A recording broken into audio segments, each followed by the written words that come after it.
इस वार श्रोमणी अकाली दल ਅੰਮ੍ਰਿਤਸਰ ਦੀ ਕੀ ਸਥਿਤੀ ਰਹੇਗੀ? ਤੁਹਾਨੂੰ ਕੀ ਲੱਗਦਾ ਕਿੰਨੀਆਂ ਕੁ ਸੀਟਾਂ ਆਉਣਗੀਆਂ? ਅਕਾਲੀ ਦਲ ਬਾਦਲ ਤਾਂ ਸਰਕਾਰਾਂ ਵੀ ਬਣਾਈ ਬੈਠਾ ਹੈ, ਸਮਝੌਤੇ ਬੀਜੇਪੀ ਵੀ ਨਾਲ ਵੀ ਕਰ ਬੈਠਾ ਹੈ, ਪਰ ਨਾ ਮੈਨੂੰ ਪਤਾ ਹੈ ਨਾ ਉਹਨਾਂ ਨੂੰ ਪਤਾ ਹੈ ਕਿ ਡੱਬੇ 'ਚੋਂ ਨਿਕਲਣਾ ਕੀ ਹੈ। ਕੋਈ ਅੰਤਰਗਿਆਨੀ ਹੈ ਨਹੀਂਗਾ ਜੀ, ਇਹ ਤੁਸੀਂ ਸੁੱਖੇ ਬਾਦਲ ਨੂੰ ਪੁੱਛ ਲਓ ਕਿੰਨੀਆਂ ਸੀਟਾਂ ਆਉਣਗੀਆਂ। ਤੁਸੀਂ ਵੇਖ ਰਹੇ ਹੋ ਦਾ ਅਨਮਿਊਟ, ਮੈਂ ਰਣਦੀਪ ਸਿੰਘ। ਚੋਣਾਂ ਤੋਂ ਬਾਅਦ ਹੁਣ ਰਿਜ਼ਲਟ ਦੀ ਬੜੀ ਬੇਸਬਰੀ ਦੇ ਨਾਲ ਸਾਰੀ ਜਨਤਾ ਨੂੰ ਉਡੀਕ ਹੈ।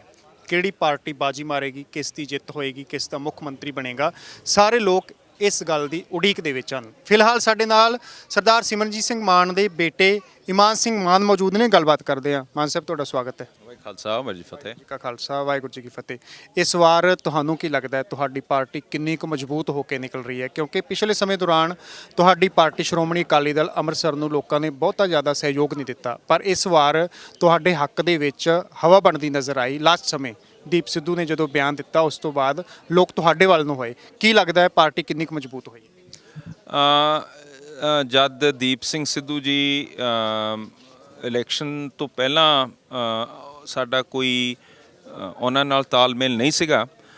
ਸਾਨੂੰ ਪਹਿਲੀ ਵਾਰੀ ਐ ਲੱਗਿਆ ਕਿ ਜਿਹੜੇ ਸਾਡੇ ਕੈਂਡੀਡੇਟ ਆ ਚਾਹਵਾਨ ਹੈ ਖੜਨ ਨੂੰ, ਕਿਉਂਕਿ ਇਹਦੇ ਉੱਤੇ ਸਾਧਨ ਬਹੁਤ ਲੱਗਦੇ ਹੈਗੇ ਆ। ਬਹੁਤ ਲੋਕਾਂ ਨੇ ਪੈਸਾ, ਆਰਥਿਕਤਾ ਸਾਡੀ ਟੁੱਟੀ ਹੋਈ ਹੈ ਅਤੇ ਸਾਡੇ 90 ਕੈਂਡੀਡੇਟ ਖੜ੍ਹੇ ਹੋਣ ਨੂੰ ਤਿਆਰ ਹੋ ਗਏ ਸੀਗੇ। ਇਹ ਤਾਂ ਹੋਈ ਸੀ ਕਿਉਂਕਿ ਲੋਕਾਂ ਦੇ ਵਿੱਚ ਪਾਰਟੀ ਪ੍ਰਤੀ ਉਤਸ਼ਾਹ ਸੀਗਾ। ਜਿਹੜਾ ਸਰ ਸੰਦੀਪ ਸਿੰਘ ਸਿੱਧੂ ਨੂੰ ਆ ਕੇ ਉਹਦੇ ਉੱਤੇ ਸੁਹਾਗਾ ਫੇਰਿਆ, ਜਿਸ ਅਧੀਨ ਸਾਰੀ ਯੂਥ ਦਾ ਇੱਕ ਵੇਵ ਤੋਰਤਾ, ਉਹਦੇ ਨਾਲ ਹੋਰ ਵੀ ਮਜ਼ਬੂਤੀ ਸਾਨੂੰ ਮਿਲੀ ਹੈਗੀ ਹੈ। ਔਰ ਅਫਸੋਸ ਦੀ ਗੱਲ ਹੈ, ਬਹੁਤ ਮਨ ਨੂੰ ਠੇਸ ਲੱਗੀ ਹੈਗੀ ਹੈ, ਪਰ ਉਹਨਾਂ ਦੇ ਚੱਲ ਬਸਾਣੇ 'ਤੇ ਇੱਕ ਤਰਫੀ ਲੋਕਾਂ ਦੀਆਂ ਭਾਵਨਾਵਾਂ, ਉਹਨਾਂ ਦੀਆਂ ਸੋਚਾਂ, ਉਹਨਾਂ ਦੀਆਂ ਗੱਲਾਂ 'ਤੇ, ਉਹਨਾਂ ਦੀ ਸੋਚ 'ਤੇ ਸਾਡੇ ਪਾਰਟੀ ਪ੍ਰਤੀ ਉਹਨਾਂ ਦੀ ਭਾਵਨਾ ਬਹੁਤ ਜ਼ਿਆਦਾ ਉੱਠੀ ਹੈਗੀ ਹੈ। ਸੋ ਇਸ ਪੱਖੋਂ ਸਰ ਸੰਦੀਪ ਸਿੰਘ ਦਾ ਇਹਦੇ ਵਿੱਚ ਯੋਗਦਾਨ ਬਹੁਤ ਵੱਡਾ ਹੈਗਾ ਕਿ ਜਿਹੜੇ ਸਾਡੀ ਸੋਚ, ਇੱਕ ਪਾਸੇ ਸਰ ਸਿਮਰਨਜੀਤ ਸਿੰਘ ਮਾਨ ਨੂੰ ਲੋਕੀ ਬਹੁਤ ਲੰਬੇ ਸਮੇਂ ਤੋਂ, ਜਿਵੇਂ ਦੱਸਿਆ, ਪ੍ਰੈਸ ਨੇ ਵੀ ਨਹੀਂ ਚੱਕਿਆ, ਹੋਰਾਂ ਨੇ ਵੀ ਚੱਕਿਆ।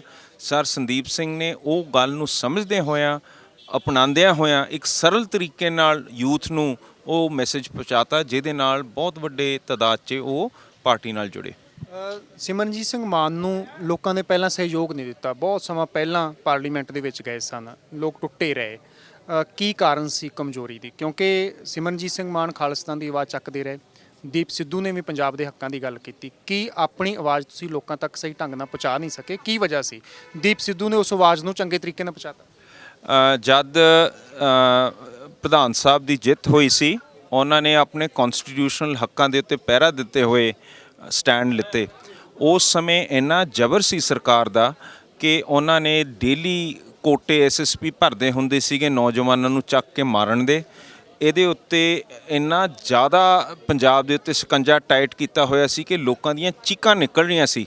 ਅਤੇ ਉਸ ਸਮੇਂ ਦੇ ਵਿੱਚ ਲੋਕ ਚਾਹੁੰਦੇ ਸੀ ਕਿ ਕਿਸੇ ਵੀ ਹਾਲਾਤ 'ਚ ਇਹ ਸਰਕਾਰਾਂ ਨਾਲ ਸਮਝੌਤੇ ਕਰਕੇ ਇਹ ਖਤਮ ਕਰੋ। ਸਰ ਸਿਮਰਨਜੀਤ ਸਿੰਘ ਮਾਨ ਇਸ ਸੋਚ ਦੇ ਅਧੀਨ ਨਹੀਂ ਸੀ।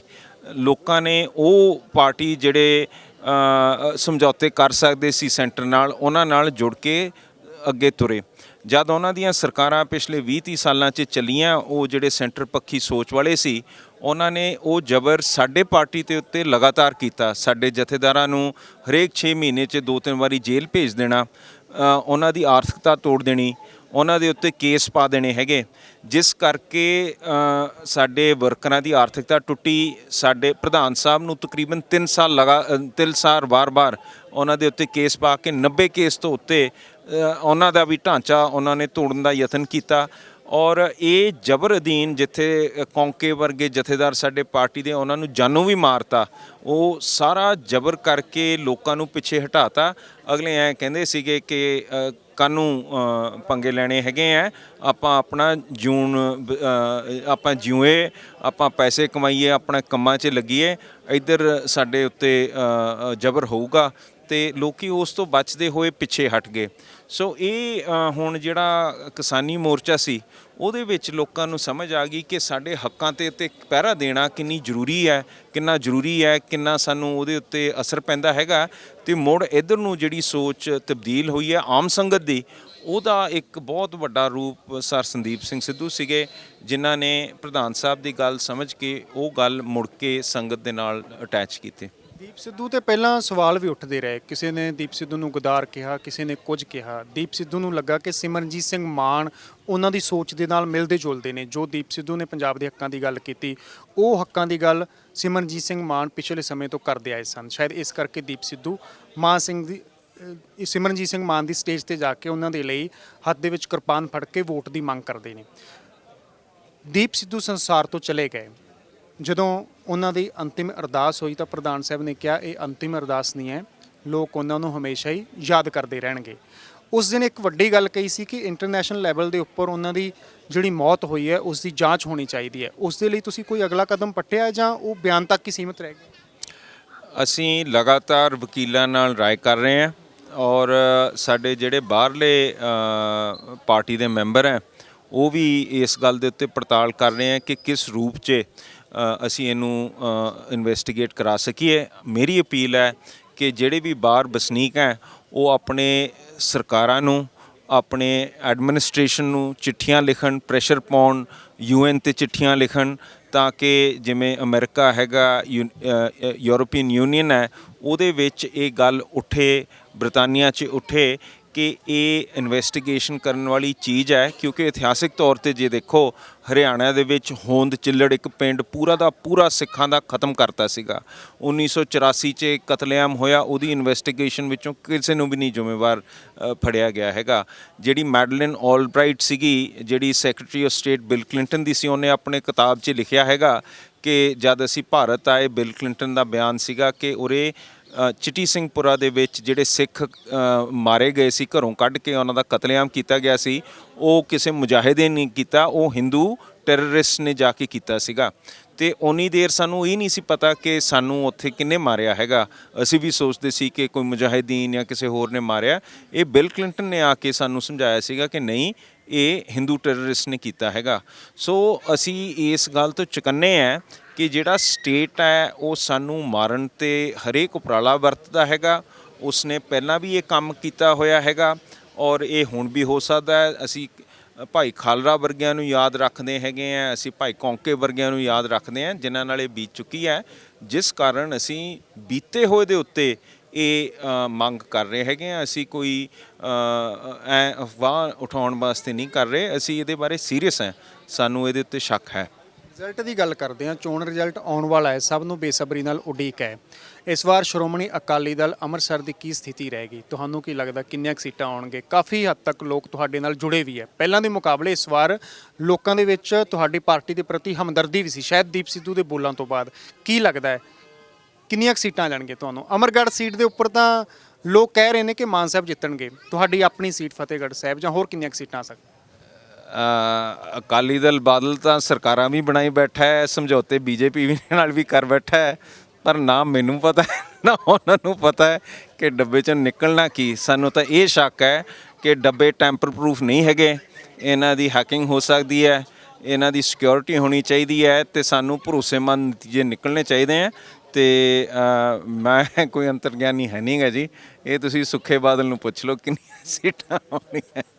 ਅੰਤਰਗਿਆਨੀ ਤਾਂ ਨਹੀਂ, ਪਰ ਜੇ ਮੌਕਾ ਮਿਲਦਾ ਹੈ, ਮਾਨ ਸਾਹਿਬ ਨੂੰ ਮੌਕਾ ਮਿਲਦਾ ਇਸ ਵਾਰ ਵਿਧਾਨ ਸਭਾ ਦੇ ਵਿੱਚ ਜਾਣ ਦਾ, ਤਾਂ ਲੋਕ ਇਹ ਵੀ ਸਵਾਲ ਕਰ ਰਹੇ ਨੇ ਜੋ ਪਿਛਲੇ ਸਵਾਲ ਸੀ ਕਿ ਲੋਕ ਸਭਾ ਦੇ ਵਿੱਚ ਜਦੋਂ ਗਏ ਸੀ ਉਸ ਸਮੇਂ ਹੱਥ ਦੇ ਵਿੱਚ ਕਿਰਪਾਨ ਫੜ ਕੇ ਮਾਨ ਸਾਹਿਬ ਅੜ ਗਏ ਸੀ, ਕਹਿੰਦੇ ਮੈਂ ਜਾਣਾ ਤਾਂ ਕਿਰਪਾਨ ਨਾਲ ਜਾਣਾ ਹੈ।